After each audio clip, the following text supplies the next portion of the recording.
ভুবন মাঝি খ্যাত পরিচালক ফাকরুল আরেফিন নির্মাণ করছেন তার চতুর্থ ছবি নীল জ্যোৎস্না। মোস্তাক আহমেদের প্যারাসাইকোলজি বিষয়ক উপন্যাস নীল জ্যোৎস্নার জীবন অবলম্বনে নির্মাণাধীন এই চলচ্চিত্রে অভিনয় করেছেন পশ্চিমবঙ্গের অভিনেত্রী পাওলি দাম। তাকে দেখা যাবে মূল লায়লা চরিত্রে।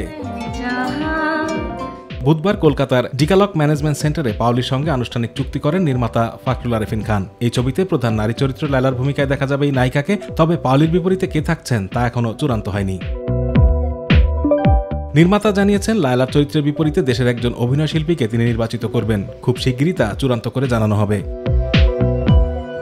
ফাকরুল আরেফিন খান আরও জানান, নীল জ্যোৎস্নার কাজ শুরু করেছিলেন 2018 সালের শেষের দিকে। তার ভাষায়, প্যারাসাইকোলজি নিয়ে এর আগে বাংলাদেশে কোনো কাজ হয়নি, আর সে কারণেই মোস্তাক আহমেদের উপন্যাসটি পড়ে এই সিনেমা বানানোর চিন্তা করেন তিনি।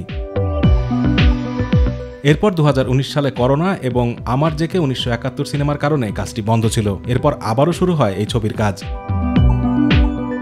নীল জ্যোৎস্নার শুটিং হবে আগামী মাসের শেষ দিকে। একটানা জুলাই মাসের শেষ সপ্তাহ পর্যন্ত কাজ চলবে। আতিকুর রহমান তিতাস, মাই টিভি।